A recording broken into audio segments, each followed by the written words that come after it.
Yeah, welcome into Spotlight on DeKalb County. We're talking to a young filmmaker today, Alexander Wagner. Alexander is putting together a film called Deer in the Headlight, so we're going to learn more about that. But first, let's meet Alexander. How you doing, my friend? I'm pretty good. You? Very good. I saw this article in the Daily Chronicle. I'm like, how exciting is this? Now, tell me, were you the guy, Alex, that put together the videos over there at Genoa Kingston High School back in the day? We did promos back in 2009, and then we had a web show for the Genoa Kingston football team for 2 years now. I love it. We talked to Joe Burgess, the superintendent of the Genoa Kingston school system, and he was talking about just how popular that was. You got a lot of people interested in the Genoa Kingston High School and the football team. What made you do that, Alex? It was just wanting to make a short film, really, and then we just started making a web series, and it was a way to be able to tie in all of the filming that I do at Genoa Kingston for the football team and stuff, and be able to get people to watch not only those clips, but also be entertained at the same time with some jokes about the sports teams. I love that too, and you were somewhat restricted in what you could say, but you were able to get your points across and still be able to get it on the air, huh? Yep. That's wonderful. So is that how you started, Alex, or were you making films even before that? As a kid, were you making videos even back then? Back, I believe my freshman year, I made my first short film just messing around with my friends. And when I was in 5th grade, my mom first gave me her video camera, and she was very worried because I decided that I was going to go in the parking lot and do stunts with like we actually ended up destroying her stroller at the time, and I was grounded for a while from the video camera. But yeah, so you're making some action videos as a youngster. Exactly. And do you save a lot of your old stuff, Alex? Do you have a lot of your old early stuff? Yeah, I do at home, and also like my first short film, which I made when I was a senior in high school, which is the Blackout Files, is available on my websites and stuff, and everything after that I've made professionally. Okay, we'll give that address at the end here too. But now, Alex, tell us about the film Avoiding Forever, because I understand the film Deer in the Headlights kind of spawned from that. Is that right? Avoiding Forever I actually did as a class project for my film class back in November with 2 of my classmates and then 3 of my actors. And after doing the short film, I realized that the 3 actors that I had were very talented, and I wanted to be able to expand this story and be able to share the story of a small town kid trying to make a better life for himself, I guess. Okay, Now was that based on your life or based on somebody you know, or is it? It's kind of based on my life. It's kind of based on the premise that like, a lot of people growing up in small towns, they feel that like if they leave or go somewhere else, anywhere else is going to be better than where they're at. That life's just boring where they're at. Okay. But once you make it somewhere else, like you realize that life can be boring there too. Very good. We're talking to Alexander Wagner with his latest film, Deer in the Headlights, which begins shooting in July. Tell me, late July, is that right now? Yeah. We're gonna start.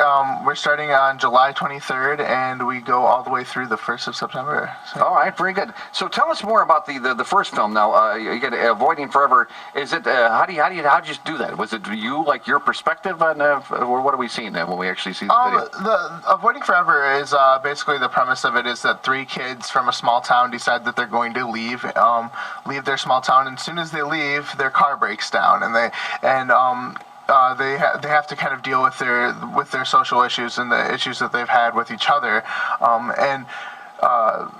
throughout that, and then at the end they just decide to abandon their car and just move on. And kind of the same premise with Deer in the Headlight, but more so that they're not only dealing with their social issues, but they also get to a city. They also make this adventure, and in doing so, they start to realize the problems that they have. Okay, so you're writing as well as directing and producing this. Yes, for this film, I actually co-wrote this with my lead actor, who's Caleb Fortune.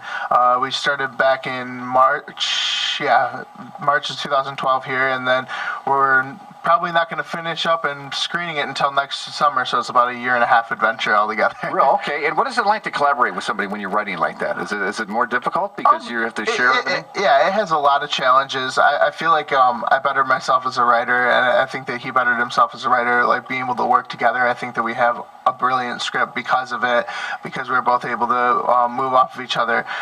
It's kind of hard for both of us because as a director, like I want to just scrap things that I don't feel are are actually, as a producer, that are in our budget. I'll just be like, no, we can't do that.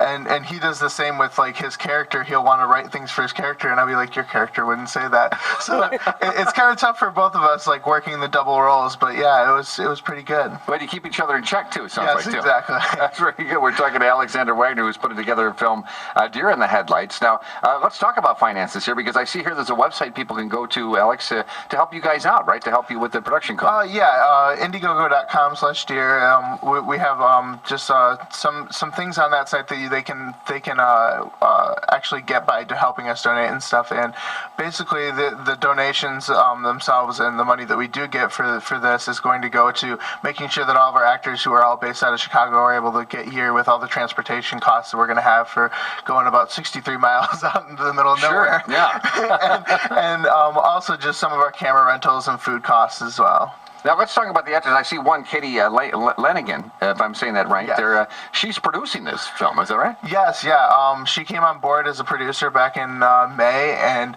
part of the reason that I wanted to expand this film was because of her organizational skills to begin with, and her readiness to perform. She's a wonderful actress.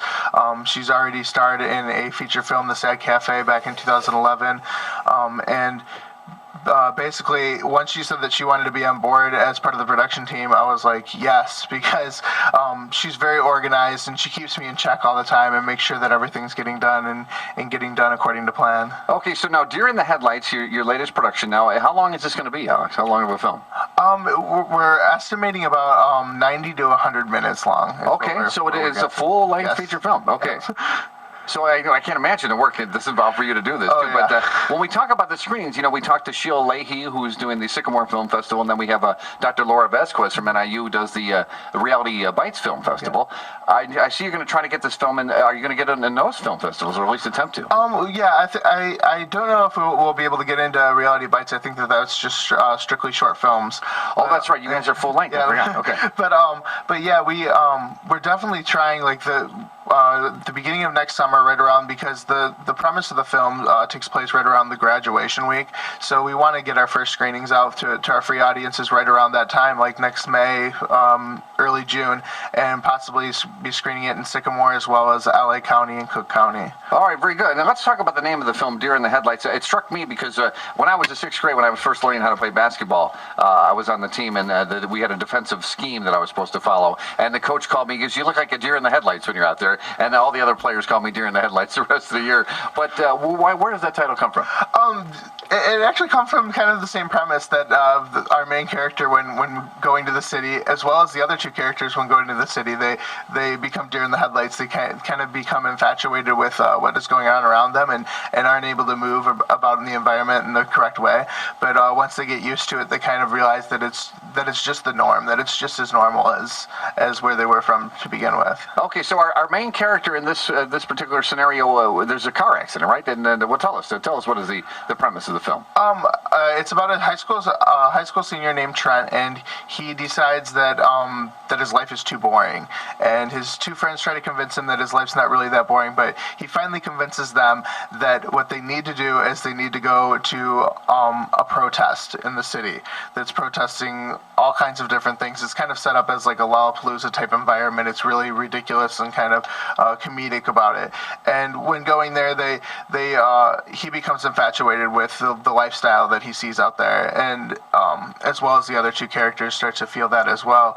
And during a party and meeting another character, Stitt, who's played by Alex Levin, he kind of starts to create chaos between the three characters and stirs up everything. And then once they lose their keys, and they are on a search to find their keys to be able to get back home. And by the end of it, Well, don't ruin it. I mean, I guess it isn't really explained. I mean, even if I wanted to, I wouldn't be able to really give it to you. But yeah. Are we going to have alternate endings to this one, Alex, or no? We're actually really debating it right now. There's like the last 3 pages of the script have been changed like quite a few times. But I don't think people realize that, right? I mean, you have to come up with an ending that works for everybody, right? Yeah, exactly. And that's our thing right now, is that we're working on it because there's like really three there's really three endings to it, and we're working towards which market is going to be best for us, because we are working with a teen demographic with them being in high school, and you see more that a lot of people at that age want to just see a happy ending, that everything works out and they walk into the sunset. But then we also are working towards a festival market where those things aren't usually considered the best, and sometimes with reviews they come out as this film is cliche or it's not working out right. I see. Okay. So we're really debating which way to actually go with it. And are you having, what do they call it when you look at what you shot that day? Is it the lives, or I forget what there's a term for it? Oh, the dailies. The dailies. Yeah. But are you having teens look at that, or other people look at that? Yeah. We're gonna set up a marketing team probably, and about 2 or 3 weeks of teenagers, probably ages 15 to around 18, and to make sure that everything's working out. The sports references that we're using, that the cultural references that we're using are actually like common with today's teen life. So this is not a lark. You doing this? I mean, there's a lot that's going on behind the scenes. Oh yeah, daily. And like, for instance, the length of the film, I bet it makes a big difference between 90 minutes and say over 100 minutes. Is that a big thing there? Oh yeah, I've actually had people that I wanted to work with on a producing front, and they're like, your script's over 100 pages long. You can't do that. Like you got to make it like 80 to 90 pages. Like you're not going to be able to make this film. And we have cut it down. We have cut it down a little bit. We're down to like around 97, 98 pages right now.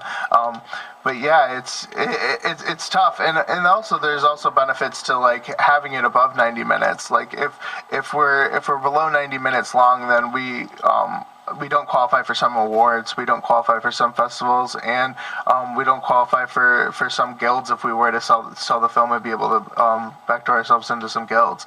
So making sure that we go over that 90-minute marker is kind of important right now. Okay, very good. I didn't know so much was involved with that. And tell us about your actors. I know Katie Lanigan, I just was on her Facebook page. They've had some success, and we'll have more success by doing this film. Oh, yeah. We have basically 5 main actors. Katie Lanigan, who is a professional actress right now in Chicago, and she had her debut feature film, The Sad Cafe, in 2011, that won Best Drama at a California Action on Film Festival. And then Caleb Fortune is our other lead, and he just wrapped up last week. It's a Terrible Week for Singing, which is a musical being filmed for under $10,000 out in Chicago as well. Okay. It's a great name, Caleb Fortune, too. I like that name. Andreas Merlos, who plays Cal, and he's just really comedic, and though he doesn't have as much professional experience as the other two, I feel that he's going to fit in just well. He was in the short film, and I worked with him before the other 2 actors, actually, and he has a lot of comedy, and I think that he's going to be the audience's character. And then we have Alex Levin and Kendall Lynch. Kendall Lynch actually has worked on numerous feature films as supporting roles, and she worked with Katie Lanigan on The Sad Cafe. So yeah, we have some amazing talent with us. It sounds like, too. Well, listen, Alex, we're quickly out of time, but let's talk about some of these links now. If people want to help contribute to the effort, they can go to Indiegogo, right? Indiegogo. Yes. .com, and then /Deer. Yes. And you can contribite what? Anything from $20 to? Anything from $1 all the way to I think the highest is $2,000 as an executive producer credit. $1 gets you on the credits of the film. So. All right. Yeah, that's great. Well, it's a community thing. That's a wonderful thing. And then if they want more information about the film, they can go to your Facebook page, which is facebook.com /Deer In The Headlight, right? Yeah, exactly. And we have daily updates on there all the time. And then the view, now what is the IMDb page? IMDb is kind of just a professional environment, the professional page of the film, where we'll be releasing our first trailers, the exclusive trailers, and all the promotionals, featurettes, things like that. Okay. And you can, the easiest way to get to that is just going to IMDb and then just searching the title, Deer In The Headlight. Okay, and we oftentimes when you hear these big directors, Coppola and those guys, they say they took care of the people that took care of them when they were starting out. So remember us, Alex. Exactly. Yeah, right? So when your film is debuting, I expect you to come back here and talk to us about it. Sounds great. All right, Alex Wagner has been our guest here this morning, again, talking about the new film, A Deer In The Headlights, coming out, starting shooting in July, and we'll talk to you when it's coming out, right, Alex? Yep. All right, and that's Spotlight on DeKalb County here on 1360 WLBK and FM 98.9.